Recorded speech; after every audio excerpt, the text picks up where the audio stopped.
Welcome to this week's video where we're talking about how you can apply your skills to be a virtual assistant in 2023.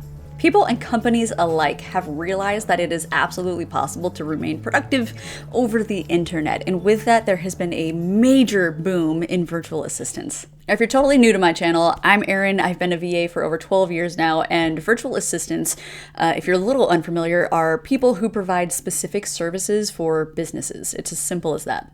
Now, being a VA is so much more than just working remotely. It is a business. You're a business owner, and it means you have to constantly learn and grow and reinvent yourself and figure out different niches and different ways that you can market your services. So at this point, you might be thinking, can anybody be a virtual assistant? The answer is a resounding yes. You probably have the skills it takes to be a VA and run your own business, and you don't even know it yet. In fact, in 2023, there are new areas that are becoming more popular for VAs to get into. And if you have the skills or the career that aligns with any of these industries, you have a pretty good chance of jumping right in at the right time. 2023 administrative duties are always necessary. Admin can run the gambit of needs like travel booking, managing people's calendars, making purchases on their behalf, sending out contracts, setting up digital organization. Back-end office stuff is always 100% guaranteed needed. And that's because every business has to have some sort of administrative and organization in the background. So without a doubt, admin is always going to be the number one most needed skill. Number two, we're starting to see a major emergence for the need for customer service and customer relationship building. So if you have a career in human resources, in customer service, in sales, these things are definitely growing in popularity. In my opinion, it's because so many other companies and people have gone remote over the pandemic. In fact, the pandemic saw many new companies and many people launch their own businesses, their own products, and now that these leaders are finding that they need extra help to manage their own customers. So customer service is a huge one that's coming up this year. Relatedly, sales. Sales is definitely necessary. Now, as a VA, you might be thinking, how can I call myself a VA if I'm actually selling someone's product? But there is kind of an interesting in-between role. So as a virtual assistant who's maybe had experience in sales or is interested in sales, there's kind of a half step where as a VA, you can be a person who provides your client with customer lists. So you can actually go out and do lead generation. I have a whole video about lead generation if that's something that you're interested in, but you can be the person that finds potential clients or customers for your own client to sell to. So a little half step there. You're not necessarily going right into direct sales, but you can help find customers for your own clients. Another enormous industry that I'm seeing with huge potential is video editing and video transcriptions. Now, it's no joke that like 85% of all content on the internet now, and that's across social media sites, that's on websites, that's even on LinkedIn, that's me here on YouTube. There's so much content that's video. Video is king for sure. Having said that, there are people who are hearing impaired, or there are people who, like myself, love to watch videos with transcriptions. I don't even watch social media with sound on. I rely wholeheartedly on transcribe that noise. I rely on transcriptions.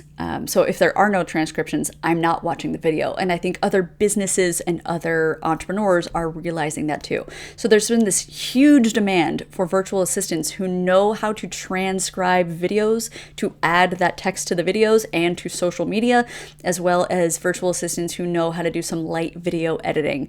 Now, if you're here watching this video, it probably means that you are new or relatively new, or maybe even thinking about getting into virtual assistants. So if any of those industries that I just mentioned that are growing in popularity are interesting to you, I'm going to cover a few tips that will help you get into virtual assistants. So first and foremost, you need to be able to invest in your own self-education. The best virtual assistants out there nowadays are people who Google everything. If you don't know how to do something, it doesn't serve your client well to have you come back to them and be like, I don't know how to do this. Nobody wants to hire somebody who just shrugs and then doesn't do anything. A good VA will invest in self-education, meaning you will get onto YouTube, you will Google how-to videos, you will read blogs, you will take Udemy courses, you will do whatever it takes to learn a new skill to help your client. So self-education is definitely an important thing, and it's going to be something that you'll invest in for the rest of your virtual assistant career. Number 2 tip, as you're thinking about getting into virtual assistants, is that you really want to try to define a job niche, because niching down on a specific skill or maybe a specific type of virtual assistant that you could be is going to help you stand out from the crowd and differentiate yourself from other growing and new virtual assistants. So for example, if any of the industries that I mentioned in this video, let's just take video editing and transcriptions, for example. If you have experience in editing software and editing tools and you're like, that's what I want to do, then instead of just calling yourself a virtual assistant, you'll want to niche down within that own title. So you'll want to approach it and say, I'm a virtual assistant who specializes in video editing and transcriptions.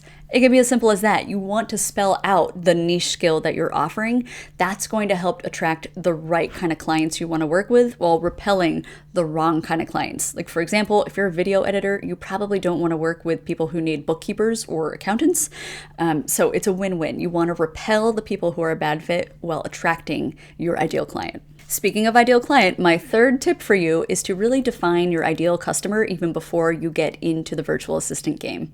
A kind of general but good place to start is to find identities for your ideal customer. So you can ask yourself, do I think I want to work with lawyers, doctors, dentists, videographers? Ask yourself really, look back at your niches or your skills or your career skills that you're bringing to the table and ask yourself, what types of clients will benefit from my knowledge? Number 4, learning how to market yourself. Now, I have courses about marketing yourself. I have videos about marketing yourself. It's way too much to tell you in this brief YouTube video, but what I will tell you is the most number 1 overlooked way to find your first client, I'm talking about your very first client, is to actually tell your immediate network of family and friends. Now, this is an important tip because it's often the people that are closest to us that we overlook because we think, well, I don't want to work for my aunt. I don't want you to work for your aunt either. You're not necessarily saying, hey, aunt and uncle, I want you to hire me. What you're doing is you're telling the people who are closest to you, who love you, who want to see you succeed. You're telling them, hey, so-and-so, hey, Uncle Pete, I am starting a virtual assistant career and I'm doing video edits and I'm doing transcriptions for video editors. If you know of anyone who needs my services, please share my details. You'll be surprised how often you will get your first client just from that conversation because your family and your friends are connected with their own networks. And by asking them to share your information, it very frequently happens that somebody in your network will come back to you and say, you know what, I did meet someone who needs help in the skills that you're offering, or maybe it's maybe someone in your network has their own company and they can hire you. So that is my number 1 tip. It's the most often overlooked tip, and it's often the most successful way to get your very first client. If you're still with me so far and you're still interested in virtual assistants, I'm going to link to a couple videos up here that are talking about how to job search for VA jobs on LinkedIn and how to job search for VA jobs on Twitter. Those are 2 really great social media assets where a lot of clients tend to hang out, and there's a lot of opportunity for you to find paid work as a VA on those platforms. So this was a quick video, but I hope it was helpful. There are some really exciting industries coming up in 2023. I'm excited to see what those grow into.